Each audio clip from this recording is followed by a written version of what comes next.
Hi Autophiles, Subhash here in the middle of the wilderness with the XC60 T8 Ultimate. So this is the latest revision. They've been revising it over the years. It came out, I think, 2019, 2018, the original second generation XC60, and we took it for a drive.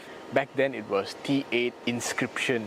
Over the years they have updated stuff from the battery to the motor output to the kit that they give you. Let me just run through some of the things that have changed since we reviewed the car last. I think the most obvious thing is the kit. So it used to be an Inscription Plus model, so you had those bars going down looking very luxurious. Now it looks like an R Design kit with a more aggressive front and rear bumper, more sporty looking dual tone rims, 19-inch, and black mirror caps, black molding on the side, so a little bit more of an aggressive look. And even this red, Fusion Red I think it's called, looks a bit more sporty than the champagne golds and silvers from the original XC60 Inscription. So you might be thinking, why go R Design with the XC60? After all, it's like the classier of the SUVs in this segment. It's, I think, to do with the fact that they upped the power, because now the combined output is ridiculous. It's like 460 horsepower, 709 Newton meters of torque. That's like supercar level, 2+ tons, and yet it still goes from 0 to 100 in less than 5 seconds.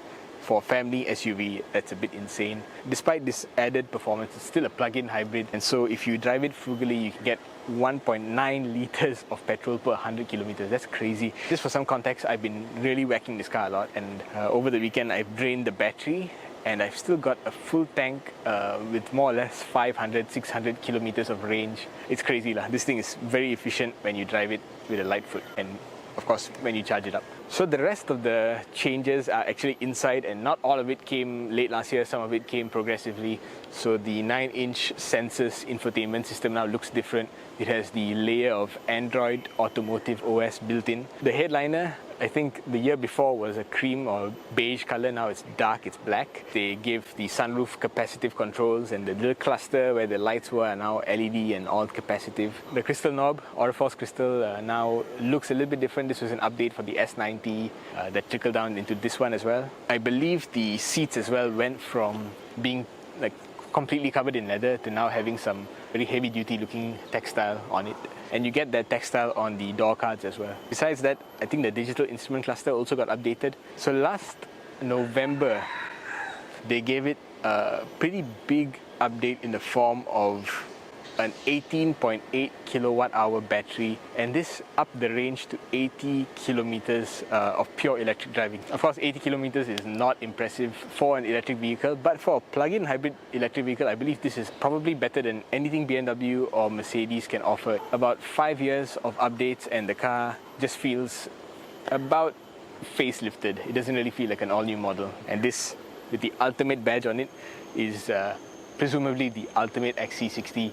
No more major updates after this, maybe. So now that all the basics are covered, I'm going to go inside and I'm going to give you likes and dislikes. Actually, I can start from the outside. So what's the first thing I like? Performance. When the XC60 first came out, it was very clumsy. It had a lot of power, but when you braked hard, it would really nosedive. With the latest updates, it is just so much better to drive. It's very, very muscly, raw performance. Even when the battery is drained, if you ask for power, it just comes out of nowhere, and the suspension can handle it. Not the most supercar-like performance ever, but wow, just super muscly, very satisfying. Now while I'm out here, I can give you my first dislike, and that is the comfort level. Even though it is quite good for primary ride, secondary ride is not that great. You get a lot of vibrations coming through into the cabin, and for a car of this class, don't really expect that.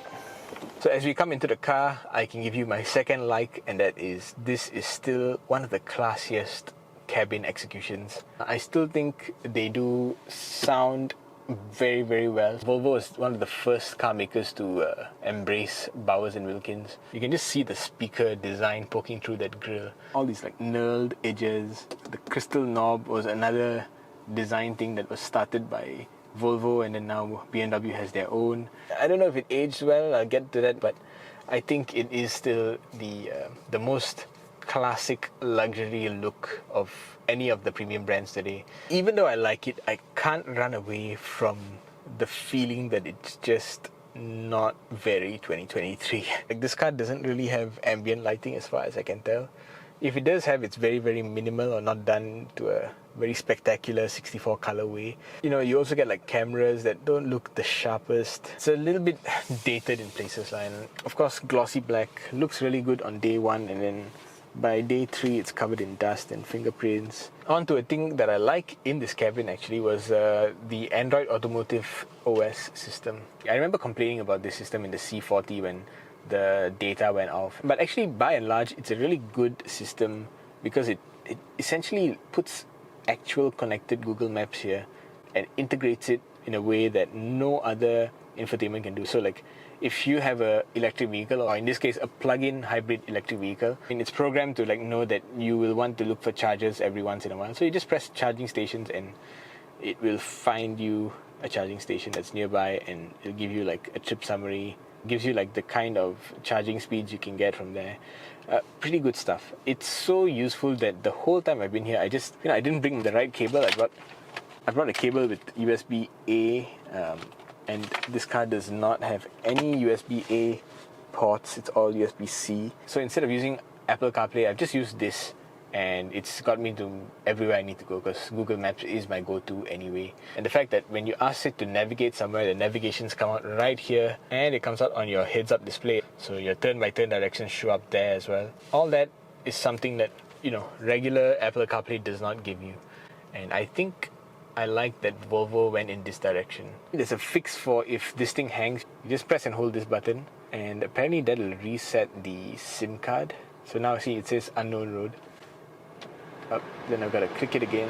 They're using Singtel SIM cards, and so sometimes the connection goes off. Apparently Volvo Car Malaysia are switching to Maxis, if I'm not mistaken. So after a while this whole data problem will go away. Finally, the last thing I disliked is that this space, I think, for the XC60 is kind of shrinking a little bit. So you got the X3, you got the new GLC. Yeah, sure, none of them are as powerful or as good a plug-in hybrid as this car. But at the same time, the pricing is not that far off. It doesn't have that competitive edge of the XC90. So the XC90 right now is still 400,000+, and there is no direct competitor as far as I can tell. Because the X5 is like half a size smaller. The GLE is also half a size smaller. Meanwhile, the X7 and the GLS are not price competitive. Basically, the XC90 has its own little space there where even though it's super old at this point, I think 9 years old, 10 years old, it's still competitive. It's still bringing in a lot of customers as far as I can tell. Whereas the XC60 is kind of being drowned out a bit because this space is full of CKD premium options from Germany, and it's just showing its age a little bit because it's just so crowded in that space, and everyone else has updated their cars since then. So that's it. That's my likes and dislikes. Not going to do a full review. If you want the full review, you can watch it somewhere. Maybe here, maybe there, maybe here. I don't know. Essentially, it's more powerful than before, longer range than before, few updates, and it looks a bit sportier. That's it. Thanks for watching. Signing up. Bye-bye. I got a visitor over here who's detailing a car. Who's shooting a car that he detailed. Why is this spot of all spots the best spot for shooting vehicles? I don't know.